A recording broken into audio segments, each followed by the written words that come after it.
Days passed after the council's order. The song that had once filled the medical wing with warmth was now forbidden. The scientists packed up their equipment and the reports were locked in the archive under a sensitive research label. Commander Elise Gray continued her duties quietly, though she felt a small ache in her heart.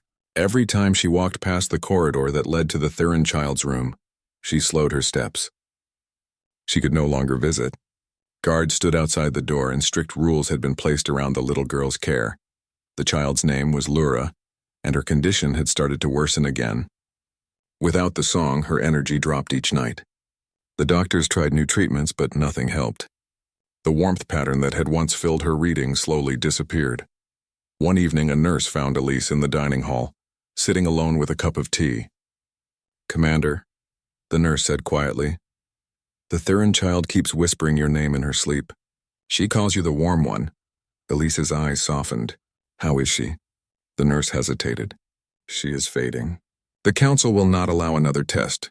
They fear the melody more than they fear losing her." Elise looked down at her hands. She remembered her grandmother's words. When the world forgets how to sing, it forgets how to heal. She rose from her chair slowly, her decision clear. "Then they can keep their rules," she said softly. "I won't let her fade." That night, the station lights dimmed as everyone entered rest hours. The corridors grew quiet except for the low hum of engines. Elise put on her dark uniform and walked toward the medical wing. The guards looked up as she approached. "Commander Gray, you do not have permission," one began. Elise raised her hand. "You've seen her charts. You know she won't make it till morning." The guards exchanged uncertain glances. Finally, one stepped aside. "Make it quick," he whispered. Inside the room, Laura lay pale and still. The glow from her skin had turned faint and cold. The machines around her beeped weakly, counting her slow breaths. Elise sat beside her and held her small hand carefully. "Hey there," she said softly. "You don't have to fight anymore. I'm here." The child's eyelids moved a little and a faint voice came out. "Cold?" Elise felt tears rise in her eyes. "I know, little one. I know." She looked around. The room was dark, filled only with the gentle light of stars coming through the window. It reminded her of home, the nights when her grandmother sang under broken ceilings while wind howled outside. The same song that carried warmth through fear. Elise took a deep breath and began to sing again. The first notes were quiet, like the whisper of wind through leaves. Her voice trembled, then grew steady. The melody rose and fell softly, spreading through the room like invisible light. The machines flickered. The faint beeping slowed, then steadied. A gentle glow returned to the child's skin. Her breathing deepened. The Thurin attendants at the door watched with wide eyes. The resonance spread through the walls. In the observation tower above, technicians saw strange readings appear again, waves of warmth pulsing through the station. They thought it was a system error until the stars outside began to shimmer brighter. From every viewing deck, crew members looked out in amazement. The twin moons of Neria glowed with golden light, and small ripples moved across the sky like waves in a cosmic ocean. Inside the medical bay, Lura opened her eyes.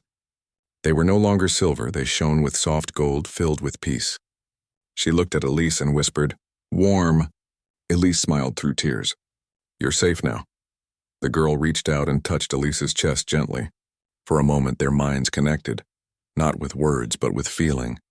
Elise saw flashes of light, worlds made of crystal, ancient Thurin songs, and star fields stretching forever.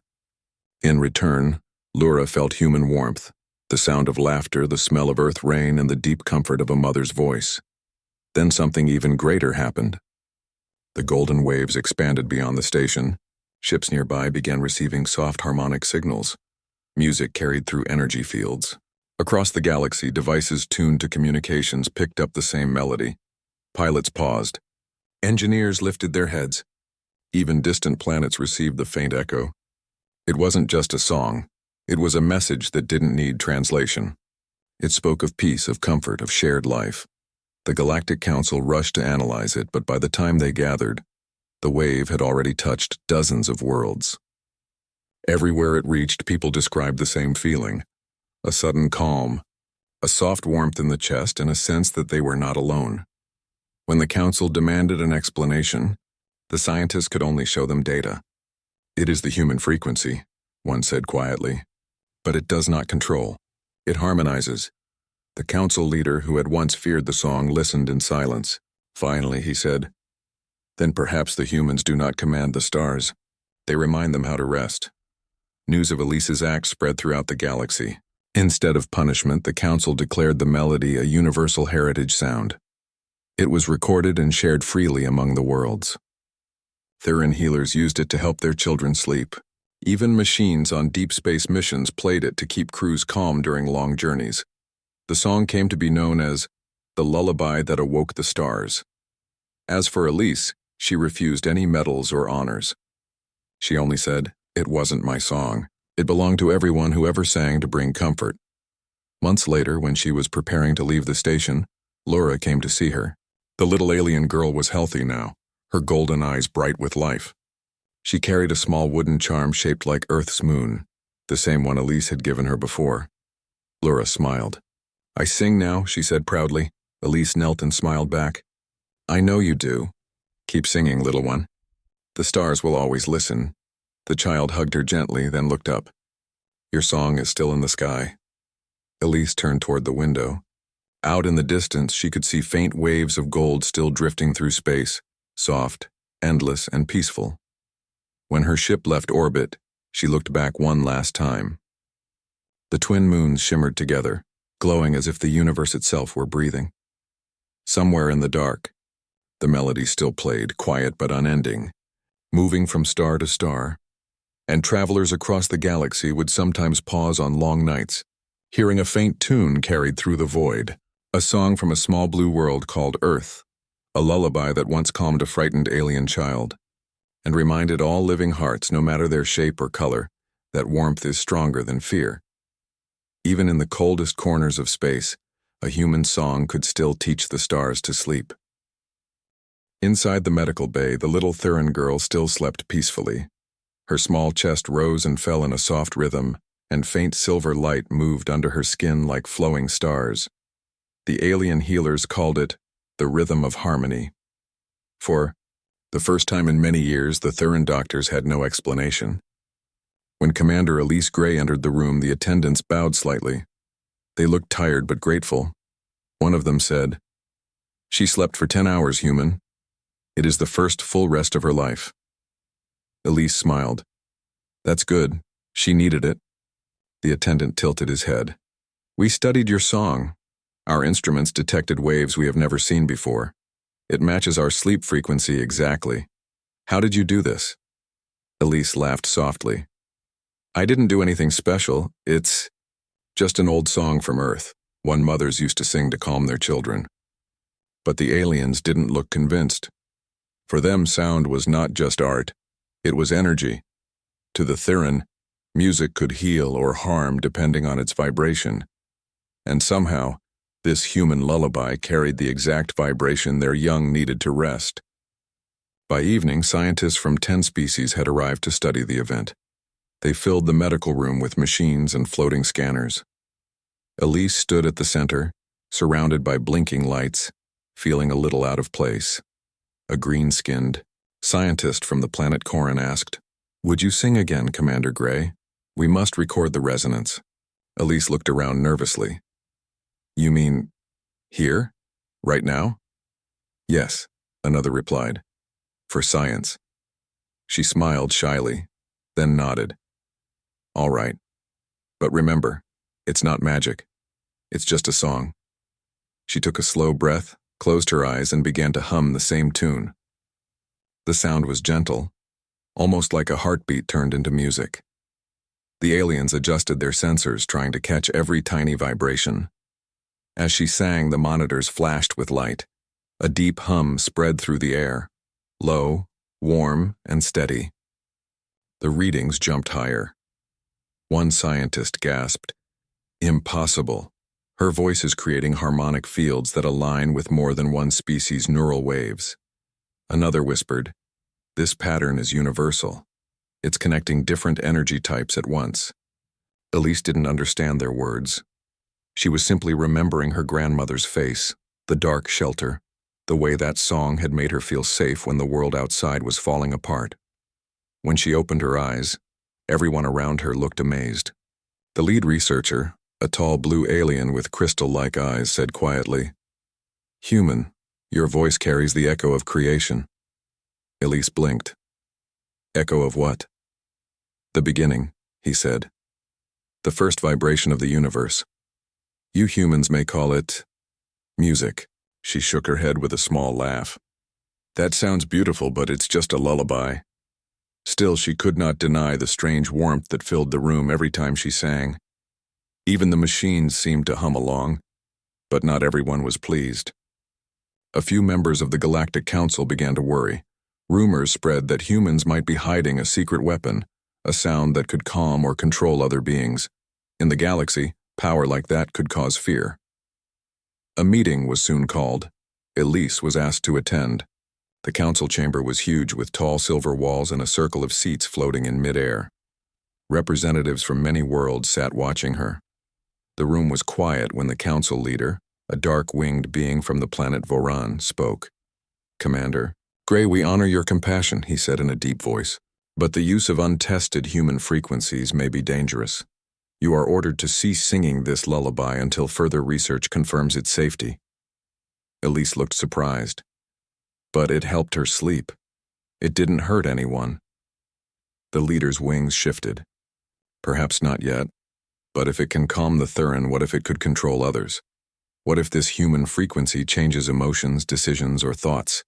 The galaxy must be protected." Elise felt her chest tighten. "It's not control," she said quietly. "It's connection. There's a difference." The council exchanged glances. "That may be," the leader replied, "but the rule stands." When the meeting ended, Elise walked out slowly. She wasn't angry, just sad. She had only wanted to help, but now her song was seen as a threat. That night she visited the observation deck. The stars shone across the dark, endless sky. As she stood there, she heard small footsteps behind her. Turning, she saw the Thurin child, awake but calm, wrapped in a soft blanket. Her silver eyes glowed faintly. "You came out of bed?" Elise asked with a gentle smile. The little girl nodded. "I dreamed," she whispered in her small voice. "What did you dream about?" The girl looked out at the stars. "I dreamed of warmth. I saw lights dancing in the dark. They were singing. It was your song." Elise knelt beside her. "That's a good dream." The girl tilted her head, studying her. "The others fear your song. Why?" Elise sighed softly. "Sometimes people fear what they don't understand, but that's all right. We just have to keep being kind." The alien child reached out and touched Elise's hand gently. Her fingers were cold, but soft. "I am not afraid," she said. For a moment they stood together by the window, human and alien, looking out at the same stars.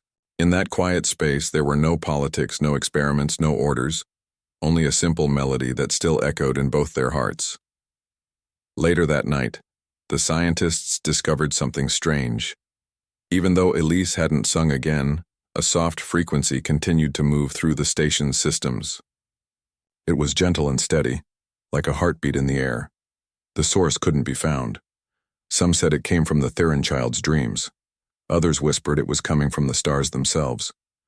The reports confused everyone, but Elise didn't read them. She was back in her quarters writing a small note to Earth. She told the story of a little alien girl who couldn't sleep until she heard an old Earth lullaby. She ended her message with one quiet line: "Maybe songs are bridges, not weapons."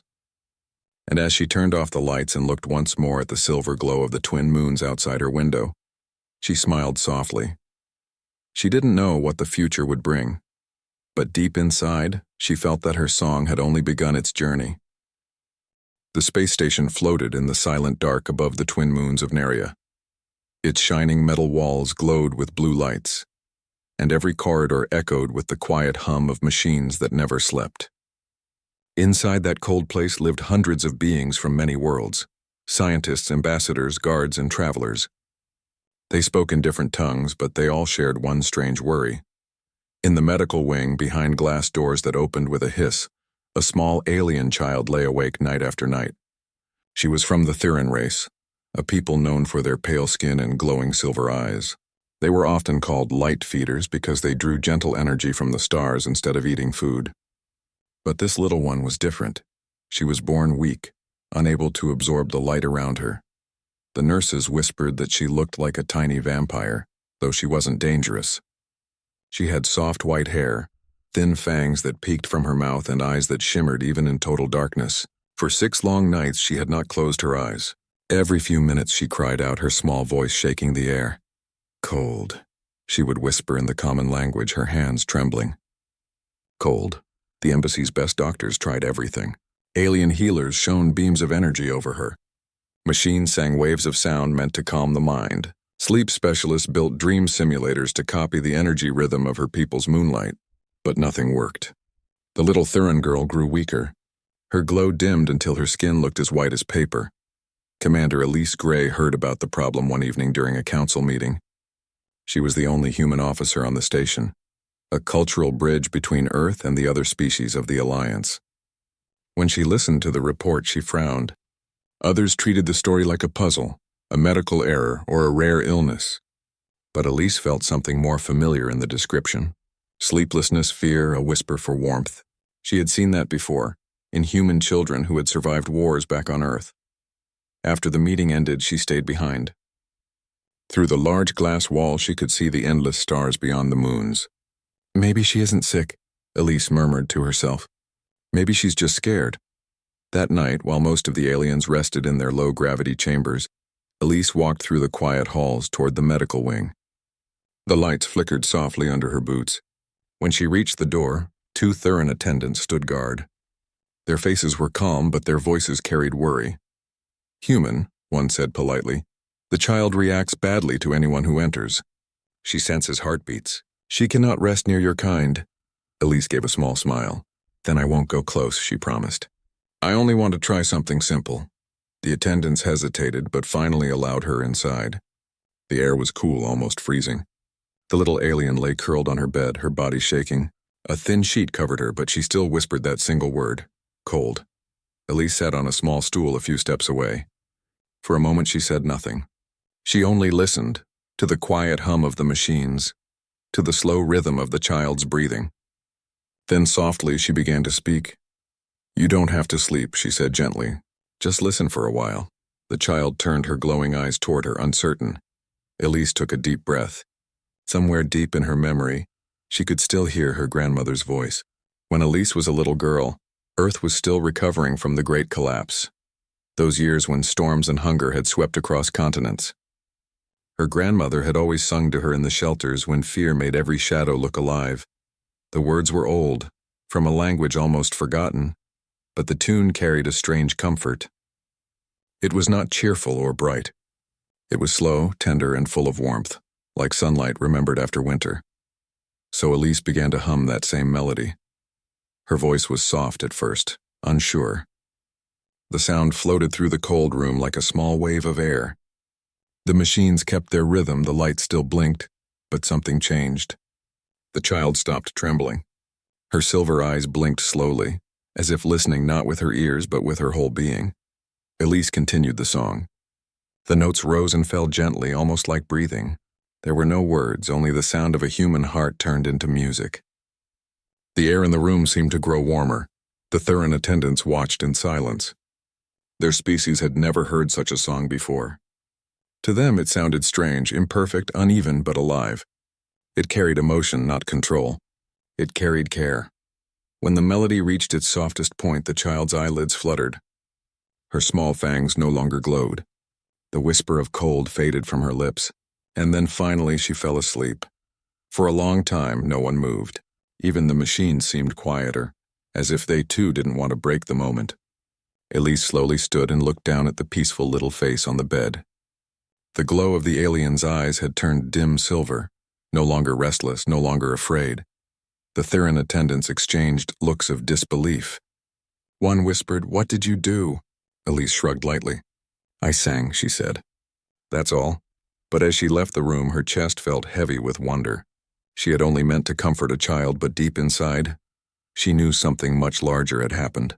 That old Earth lullaby, passed through generations, carried through wars and long nights, had reached across stars and species.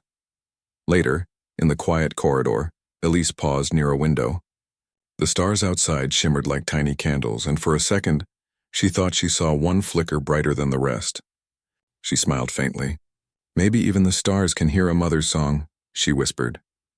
Back in the medical wing, the little Thurin girl slept without a sound. Her small chest rose and fell calmly. The monitors showed perfect rhythms for the first time in many nights. The nurses watched with wide eyes as soft golden waves appeared on the energy screen, patterns that no machine had ever recorded before. They called it the warmth pattern. And far away, in the communication hub of the station, strange readings appeared on other sensors too. Some instruments picked up a new kind of resonance, spreading like a faint echo through the metal walls. It was quiet but steady, almost like a heartbeat.